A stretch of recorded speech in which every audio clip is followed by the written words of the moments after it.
हज़रत अबू हफ्स समरकंदी रहमतुल्लाह अलैह फरमाते हैं, मक्का में एक आदमी का इंतकाल हो गया था। मैं अपनी गुफ्तगू को समेट रहा हूँ। मक्का में एक आदमी का इंतकाल हो गया, उसका अकलौता बेटा था, लेकिन जिस शख्स का इंतकाल हुआ मरते ही उसका चेहरा गधे की तरह बन गया, गधे की शक्ल हो गई, जानवर की तरह चेहरा बन गया। किसी के घर में कोई बाप मरा हो और चेहरा जानवर की तरह हो जाए, क्या वो दिखा सकेगा दूसरों को मैयत? बेटे ने जल्दी से दरवाजा बंद कर दिया, रोने लग गया कि क्या हो गया मेरे बाप के साथ, क्या हो गया। घर वालों को मालूम था, बाहर किसी को नहीं मालूम। रोते बेटा अब क्या करें। बेटे ने यह सोचा कि घर में ये गड़ा खोदूंगा और यहीं पर बाप को दफन कर दूंगा, बताऊंगा नहीं, क्योंकि इज्जत का सवाल है। कोई देखेगा इसका बाप जानवर की तरह हो गया, मरने के वक्त क्या कहेगी दुनिया। रोते हुए अपने घर में बैठा था, अचानक उसके घर का दरवाजा खुला और एक बुजुर्ग घर के अंदर दाखिल हुए। उनके चेहरे पर चादर पड़ी थी। इसने देखा ही नहीं, सारे दरवाजे बंद थे। अचानक दरवाजे से एक बुजुर्ग आए, सीधे उस मैयत की तरफ गए, चादर हटाया, मैयत के चेहरे के ऊपर से हाथ रखा, दुआ की, फिर चादर डाल दी। ये नौजवान जो बेटा बैठा हुआ था ये देख रहा था उस बुजुर्ग को आते हुए और फिर ये करते हुए। फिर वो बुजुर्ग इसके पास आया, कहा पूछा क्या बात है, क्यों रो रहा है। ये चेहरा उठाए बगैर कहता मैं जानता नहीं आप कौन है, कैसे आ गए, लेकिन आपने देख ही लिया है, अब मेरे बाप के चेहरे को तो देखो। मेरा बाप मरा है, चेहरा जानवर की तरह हो गया, इस बात के गम में रो रहा हूं। आए हुए बुजुर्ग ने कहा उठ जा, देख तेरे बाप का चेहरा सलामत है। वो गया, जाकर देखता है चादर हटाकर बाप का चेहरा तो चांद की तरह चमक रहा था, खूबसूरत है, कुछ नहीं बदला। खुशी के मारे रोने लग गया।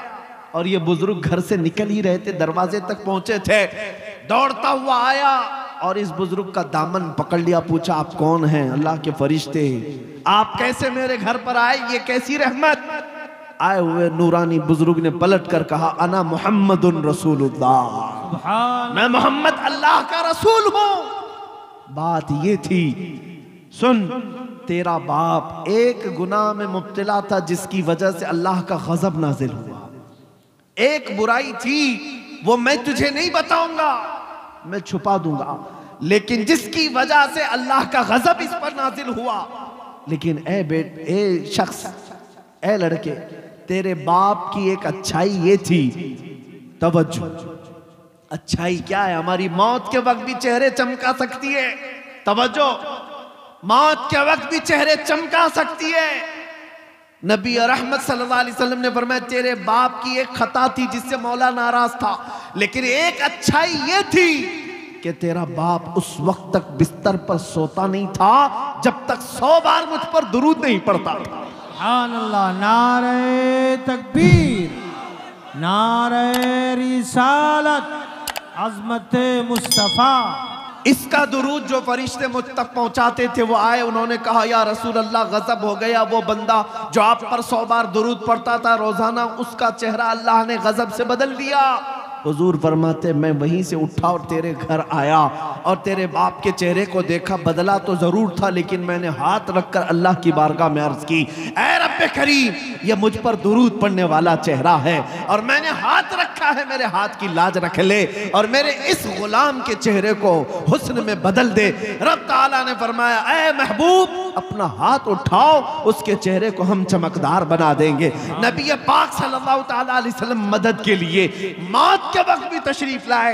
ये वाकया सिर्फ इसलिए अर्ज किया, ऐ सुन्नी मुसलमानों, जिससे तुम मोहब्बत करने का दावा करते हो, अगर दुनिया में किसी की गुलामी करते करते तुम्हें 25 साल लग गए, किसी का झंडा उठाते उठाते 20 साल लग गए, मरने के वक्त पुकारना अपने लीडरों को मैं मर रहा हूं, आ जाओ मेरा चेहरा बदले तो तुम बदल देना, मैं जा रहा हूं कब्र में, मुनकर नकीर आए तो बचा लेना, ये कोई तुम्हारी मदद को नहीं आ सकेगा, कोई तुम्हारा चेहरा नहीं बदल सकेगा। लेकिन एक बात का यकीन है, अगर मैं मरने से पहले मेरे मुस्तफ़ा को पुकारूं, या रसूल अल्लाह मैं मर रहा हूं, मेरे मौत के बाद तशरीफ लाना, तो फिर मेरे आका जरूर तशरीफ लाते हैं। इसलिए कि हमने देखा है, अपनी आंखों से देखा है, एक मर्द कलंदर मुजाहिद इस्लाम वारिस उलूम आला हज़रत जानशीन मुफ्ती आज़म हिंद हुजूर ताजुश शरिया बदरुत तरीका मुर्शिद गिरामी की वफात को मैंने आंखों से देखा है।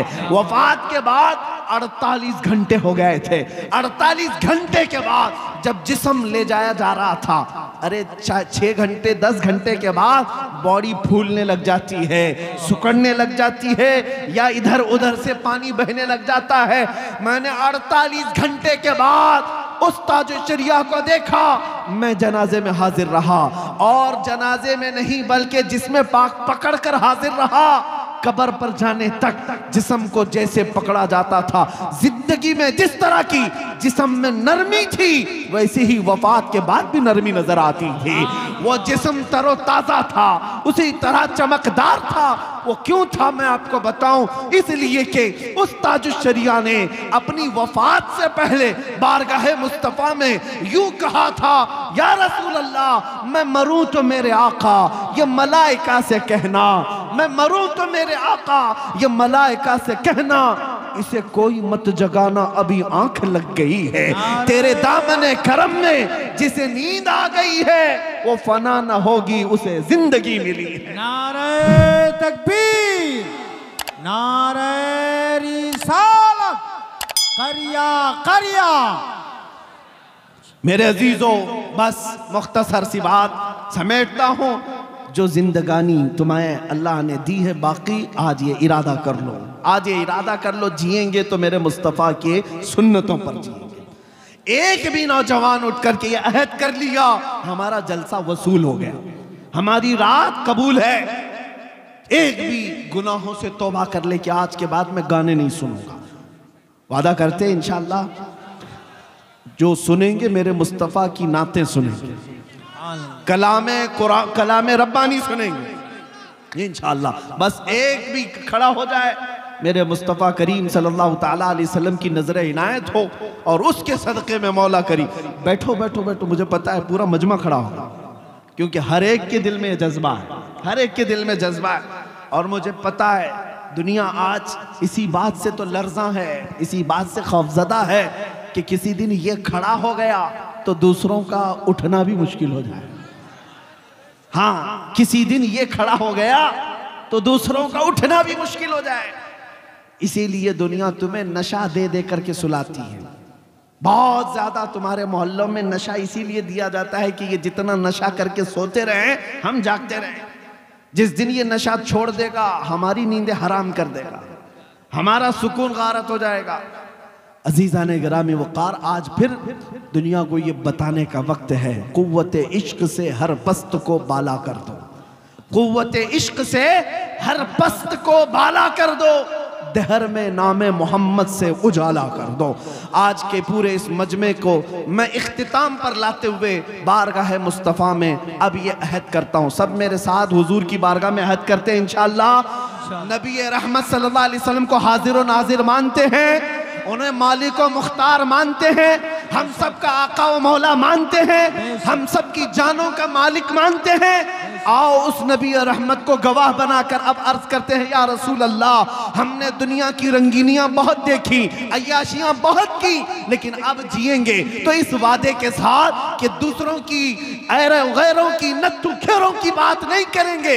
या रसूल अल्लाह, अब बात करेंगे तो ये कहेंगे, दहन में जुबान तुम्हारे लिए, बदन में है जान तुम्हारे लिए, हम आए यहाँ तुम्हारे लिए, उठे भी वहां सबा वो चले के बाग फले, वो फूल खिले के दिन हो भले, लिवा के तले सना में खुले, रजा की जुबान तुम्हारे लिए, लिवा के तले, लिवा के तले, लिवा के तले सना में खुले। या रसूल अल्लाह, हम सब की जुबान तुम्हारे लिए, हम सब की जुबान तुम्हारे लिए, हम सब की जुबान तुम्हारे लिए। लब्बैक या रसूल अल्लाह, लब्बैक या रसूल अल्लाह, लब्बैक या रसूल अल्लाह।